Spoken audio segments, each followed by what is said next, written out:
Subscribe करें और देखें एक दिल दहला देने वाली हॉरर स्टोरी। बिना घबराए बेल आइकॉन प्रेस करना ना भूलें।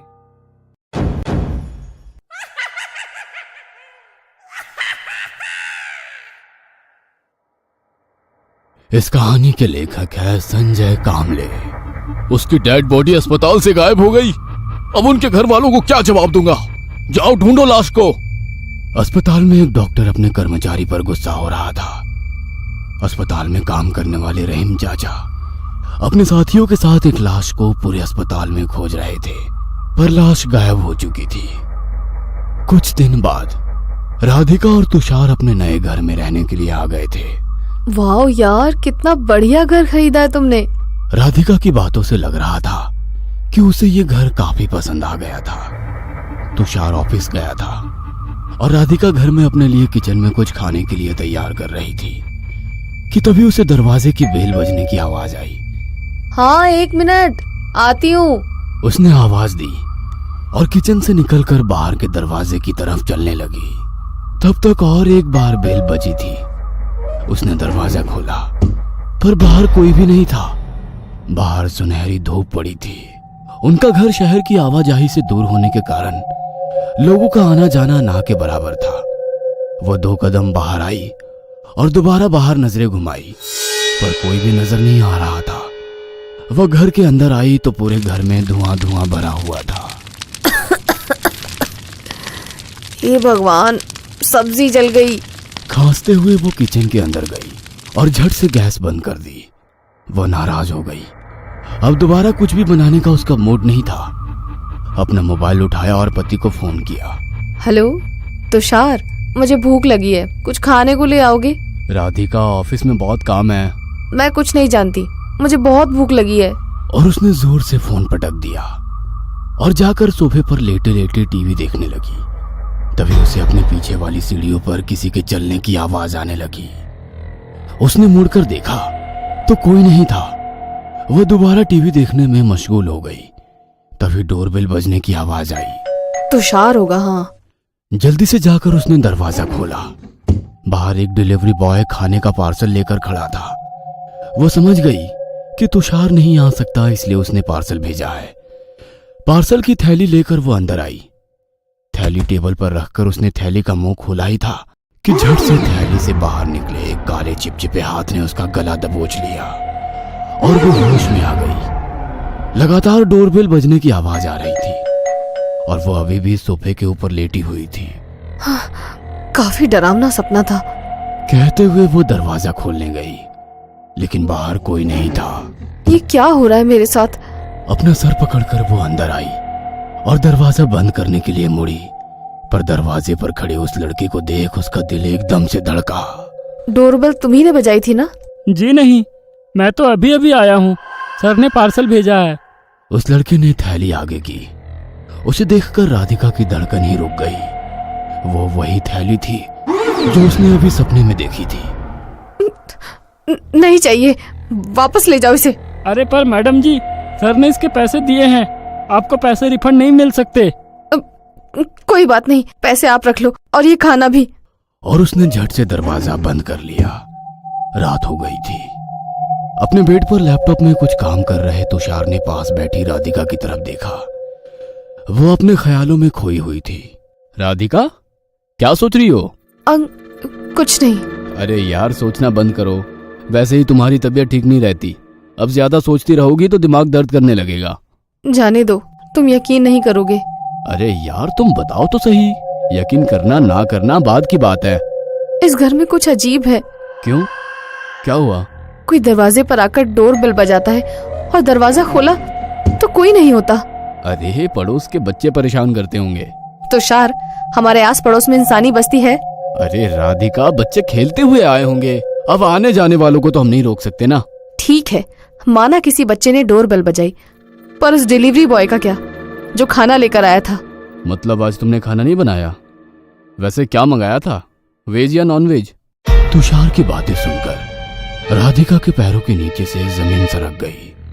वह परेशान होकर मन में सोचने लगी, उस लड़के को तुषार ने नहीं भेजा था तो फिर वो लड़का यहाँ? बिना कुछ बोले वो दूसरी तरफ मुंह करके बेड पर लेट गई ये सब क्या हो रहा है? जब से यहाँ आए हैं सब कुछ अजीब हो रहा है। रात के करीब 2 बजे होंगे। अचानक राधिका की नींद खुल गई। पूरे कमरे में नाइट लैंप की धीमी रोशनी फैली हुई थी। उसके बगल में तुषार आराम से सोया हुआ था। उसकी नजर छत पर धीरे धीरे घूमते सीलिंग फैन पर टिकी हुई थी। उसके दिमाग में भी वैसे ही वो सारी बातें घूम रही थी कि तभी उस सीलिंग फैन पर धीरे धीरे एक काली परछाई उभरती नजर आई। राधिका ने गौर से देखा तो वो परछाई अब इंसानी रूप लेती नजर आई और राधिका की दिल की धड़कनें बढ़ने लगी। तुषार को जगाने के लिए उसने अपना हाथ उठाना चाहा, पर जैसे उसका जिस्म अकड़ चुका था, वो बिल्कुल भी खुद को हिला नहीं पा रही थी। उसने तुषार की तरफ नजर तिरछी करके देखा तो वो आराम से सोया हुआ था। वो दोबारा उसने सीलिंग फैन की तरफ देखा और मानो उसका कलेजा कांप गया। उस सीलिंग फैन पर बैठी वो काली परछाई राधिका को अपनी लाल आंखों से घूरे जा रही थी। वो डरावनी परछाई देखकर राधिका के मुंह से चीख निकली, पर आवाज नहीं निकल पा रही थी।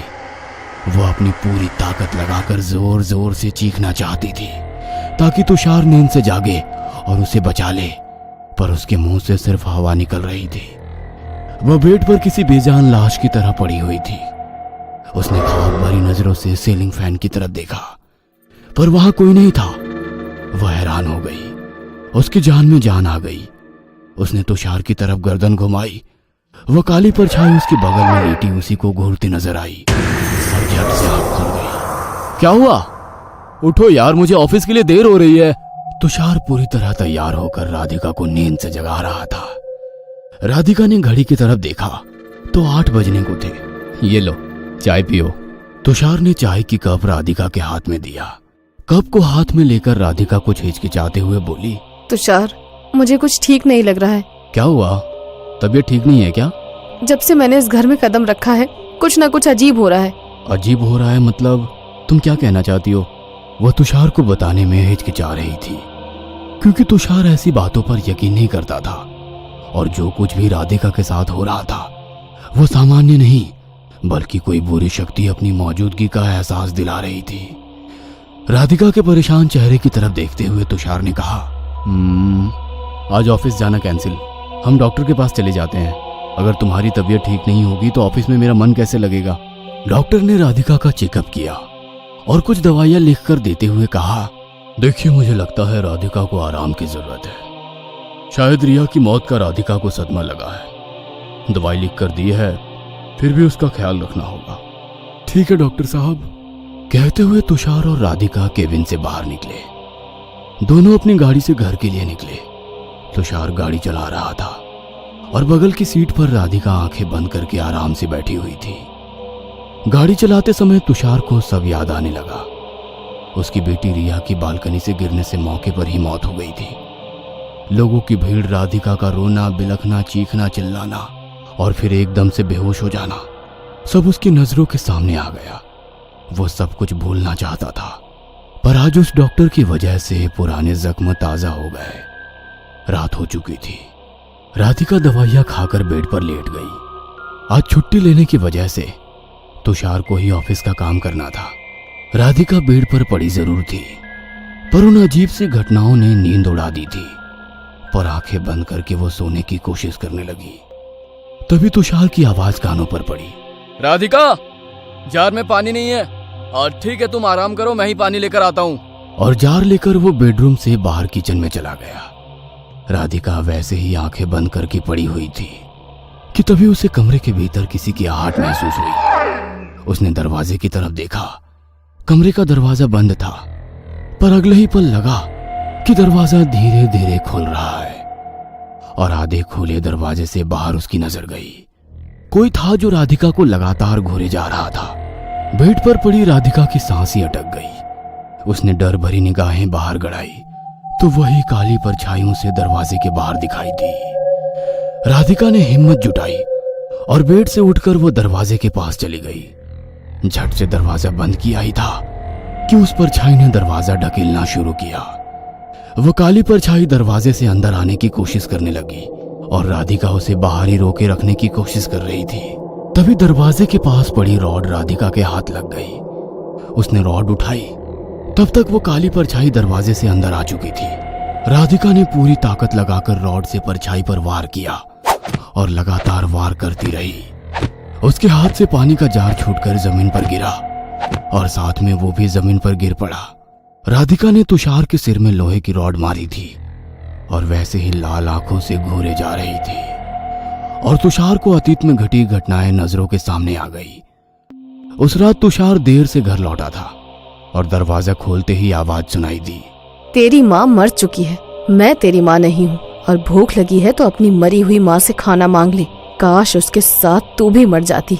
राधिका अपनी सौतेली बेटी रिया पर चिल्ला रही थी। 7 साल की रिया की नजर दरवाजे पर खड़े अपने पापा पर गई और फूट फूट कर रोते हुए दौड़कर वो अपने पापा से लिपट गई। पापा भूख नहीं लगी है, खाना भी नहीं चाहिए, बस मेरी माँ मुझे लौटा दो।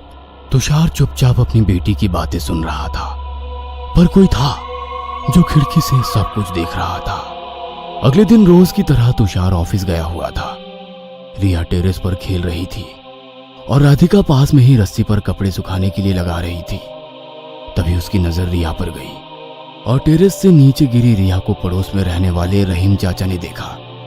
जख्मी रिया को हाथ में उठाकर वे अस्पताल की तरफ दौड़े। तुषार ऑफिस में काम कर रहा था कि तभी टेबल पर रखे मोबाइल की रिंग हुई। उसने फोन उठाया और अस्पताल में भागता हुआ आया। उसे देखकर राधिका जोर जोर से रोने लगी। रिया रिया टेरेस से गिरकर मर गई है, कहकर राधिका ने बेहोश होने का नाटक किया। तुषार समझ चुका था कि रिया खेलते हुए नहीं गिरी, बल्कि उसे राधिका ने ढकेल दिया था, पर वो चुप रहा। तभी डॉक्टर साहब ने हिचकिचाते हुए तुषार से कहा, देखिए, हम आपसे माफी मांगना चाहते हैं क्योंकि आपकी बेटी की लाश गायब हो गई है। और राधिका ने उसके बदले मोटी रकम ली थी। जमीन पर पड़े तुषार की आंखों के सामने सब कुछ तैरने लगा। उसके सिर से खून बह रहा था और राधिका लगातार उसके सिर पर वार किए जा रही थी। और तभी एक पल के लिए उसे राधिका में अपनी मरी हुई पत्नी नजर आई और वो बेहोश हो गया। कुछ दिन बाद राधिका पर अपने पति के खून का इल्जाम था, पर उसकी दिमागी हालत ठीक ना होने की वजह से उसको मेडिकल जांच के बाद इस अस्पताल से मेंटल हॉस्पिटल भेजा जा रहा था। 2 कर्मचारी राधिका को गाड़ी की तरफ ले जा रहे थे। उसे देखकर इंस्पेक्टर साहब ने कहा, बुरा हुआ बेचारी के साथ। कुछ दिन पहले बेटी टेरेस से गिरकर मारी गई, उसकी लाश भी नहीं मिली और अब पति के खून का इल्जाम। पागल हो गई बेचारी। वैसे डॉक्टर साहब, उस बच्ची की लाश का कुछ पता चला? देखिए, ये तो पुलिस का काम है और हमें आपसे पूछना चाहिए। जांच चल रही है, देखेंगे। इतना कहकर वे चले गए। तभी अपने एक कर्मचारी की तरफ देखते हुए डॉक्टर साहब ने कहा, रहीम चाचा, आपका एहसान मैं जिंदगी भर नहीं भूलूंगा। अगर आपने हमें इस औरत की असलियत नहीं बताई होती तो आज। आगे कुछ बोलते तभी उनके फोन की रिंग हुई। उन्होंने फोन रिसीव किया। उनकी पत्नी ने वीडियो कॉल किया था। वह बहुत खुश लग रही थी।